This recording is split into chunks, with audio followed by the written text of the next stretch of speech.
combine chasing all day. Big bout of straw, so there's plenty of straw coming off it. And it's not mega tall, which hopefully then means the yield's pretty good. Just about perfect timing. Tanks full, I've arrived. I'll just put my nose in there. And we're off. That definitely looks better than yesterday. So we're in a different field yesterday and it was coming out of the auger a lot slower and a lot more cumbersome. Whereas flowing a lot better now. Just means it's drier. The wetter it is, the stickier it is and the worse it flows out of the auger. Guess who just got back today?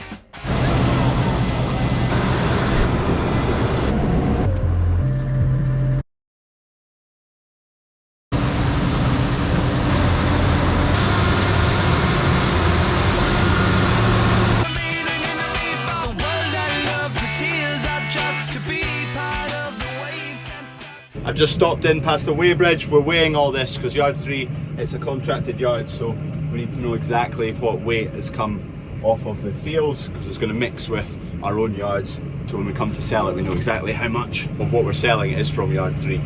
Anyway, weighbridge made it 13 ton 720 kilo and the combine made it 13 ton 800 kilo. In terms of calibrating the combine, it's pretty bang on.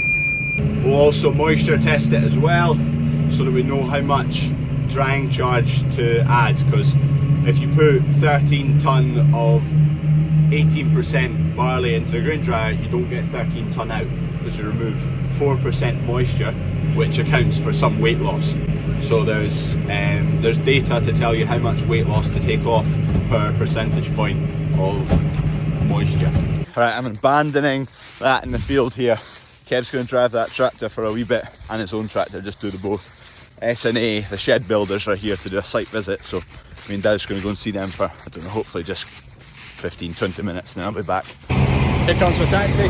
Tongue's just starting to head into the body of the field there, so getting going now. Stuck behind farmers, holding up the roads. Anyway, Kev's just going into the weighbridge. We're going away up there to yard 2.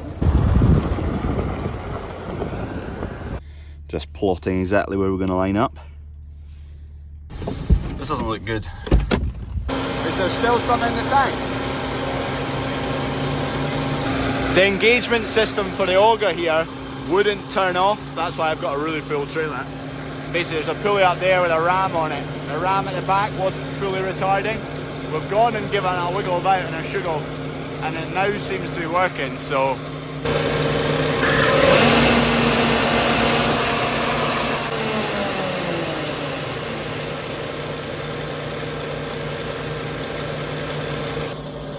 it's going to do it again, but it seems to be working now.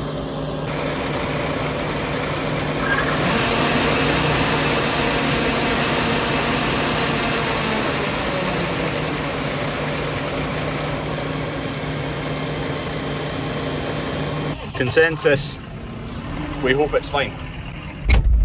Anyway, I'm going to take this load back, which is quite full. We're moving again, so that's all that matters. The ground's a little bit soft in places. It's not bad, it's just chewing it up a wee bit.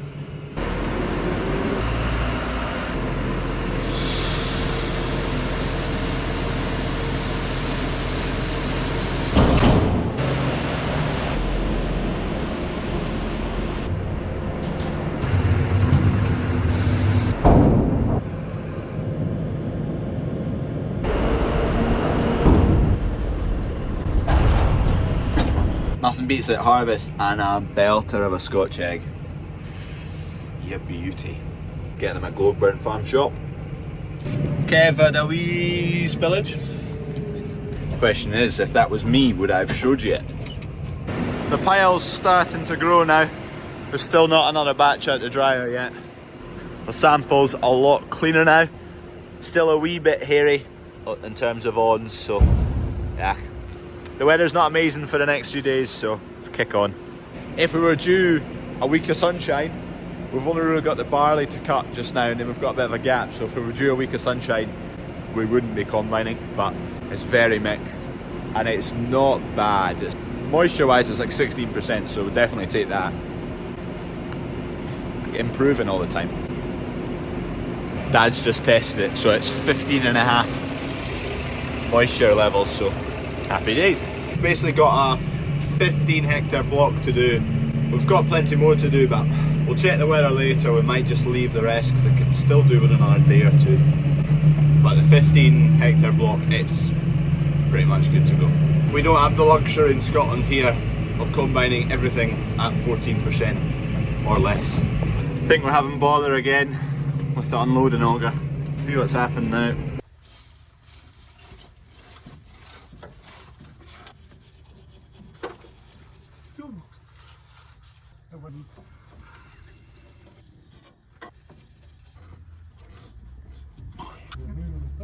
Yeah, it's coming.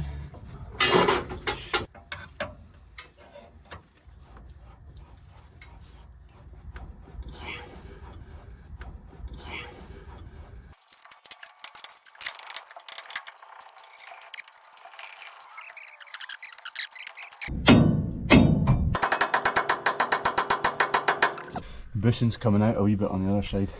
That won't help. What? Steel bushes. Plastic. Right, this is the pulley which is giving us bother. So the issue is, we think this shaft, or this collar runs on a shaft and it's bushed at the moment, and the old design had a grease nipple. This one doesn't. So we've taken this off, which was a bit of a task, but anyway, it's off. And while it's off, we're just going to put a grease nipple into it, because it's running quite stiff at the moment, and we don't think it's retarding all the way back, and the auger keeps running just a wee dribble after it's meant to have stopped. So fingers crossed this solves our problem.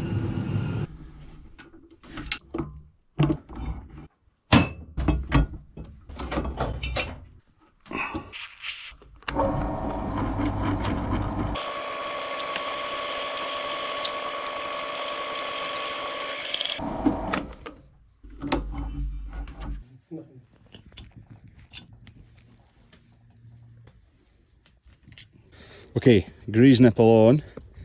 Hopefully this is not going to be a bother anymore. Pack that full of grease. Grease will work its way into the bushes a little bit. I don't know how grease and bushes, what their relationship's like, whether the grease likes to eat bushes, but we need to make it work just now, so that's what's happening.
Pulley's back on, grease nipple's been filled with grease.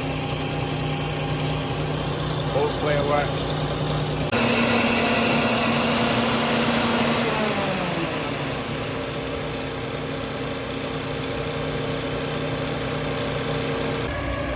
Right, we're on the move again.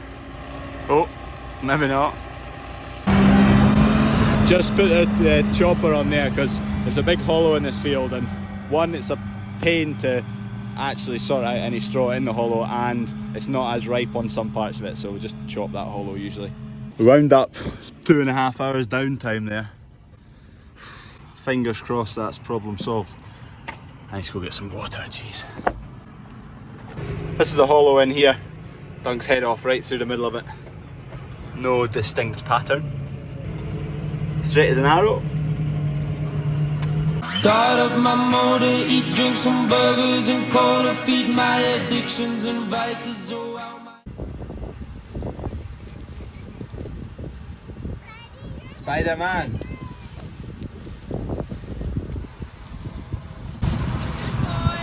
It's still working anyway, we've not completely destroyed it.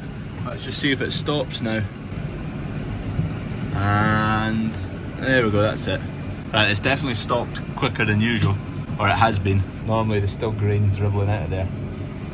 The first time we stopped, after we moved the ram about a few times, it kind of was better for a few loads, so we'll wait and see after a few loads if it's working fine still, hopefully. And just like that, the hollow is gone. We've not got much left, probably only got 4 hectares maybe. Finally back with another load. Should have been here 2 hours ago. Teething problems at the start of the season, I guess. There's a batch coming off just now. Digger has arrived there. This is at yard 1. Just dropped off a load for the road right. I've just ran over it, you can't see it. Basically, when the optic fibre guys were in a couple of months ago, they dug across the road, and the contract's basically anything they disrupt or dig through, they reinstate to original condition. They retarred it, but it sunk. So I've been on to them for quite a while to come out and fix that. Anyway, they're coming tomorrow to fix it, so that's why the diggers arrived.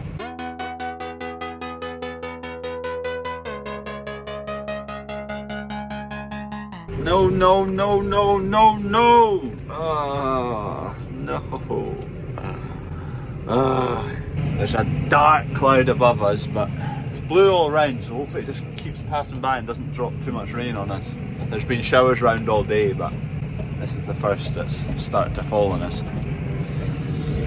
Pretty gloomy looking clouds. Extra annoying because we've probably only got another load and a half out of this field. Ah, they're heavy drops as well. It's not like it's light misty stuff, they're big droplets. Flippin' heck. Stuffed. If we hadn't had that breakdown, this field would be cleared. Move to the next one tonight, hopefully dry by the morning, we get going first thing. Whereas we're not going to get finished this tonight. We're going to have to start in this field tomorrow morning. We're then going to have to shift, and instead of starting in the other field tomorrow morning at 10 o'clock, we start here at 10 o'clock. We won't start up there till 1 by the time we get shifted. Fill up with diesel, blah blah blah blah blah, maybe even 1:30, 2 o'clock. Because we broke down for 2 hours, we've lost 4 hours. Assuming it's even dry tomorrow. Nah, that's us totally stuffed. Stuffed, stuffed, stuffed, stuffed, stuffed. Yep, the consensus is we're stuffed. It's dark behind us, it's coming this way, there's no wind, it's really slow, it's sodden wet. If there was a bit of a breeze about and it was moving, the clouds could quickly pass by, hopefully, and then the wind would then dry the crop a bit and we'd wait maybe half an hour and get going again, but there's nothing. I've done a wee swap with Kev. That trailer's empty, so he's just going to go home with that, and then he's got almost a full load in there, maybe 3/4 of a load, so I'll just take that home with me. I'll get that through the dryer. It's not soaking, but it's dark behind us, there's no wind, the clouds are not going to move. You could stand and wait for 2-3 hours and it can still be drizzling. So just pull the plug. Oh, this is bliss. Ignoring the rain, this is bliss. I jump out the T7 and my back's knackered and I'm sore and I'm bum. And you jump in this and it's a leather armchair. Anyway, I don't get to drive it too often. I'd rather not get used to it actually, to be fair. And would you look at that, it's bone dry at home. Brilliant. This happens a lot. Here it can be bone dry and it can be soaking along that way like it is, you can see the dark clouds, and vice versa. Fell not in our favour today, but hey ho. Probably end up cutting about 100 tonne of barley today after breakdowns and rain. Not the best day. If we'd been given another hour of cutting, the day would be transformed, because you can shift and refuel in the rain, you can do all that and get ready for the morning. Anyway, I think I've got plenty. This will be long enough, this video. So cheers for watching. If not already, please subscribe. Please, come on, just subscribe. It helps me out loads. It costs you nothing. Would appreciate it. Cheers. See you tomorrow. Like the video as well. We'll go for 1,500 likes. Oh, lovely action today. Lovely.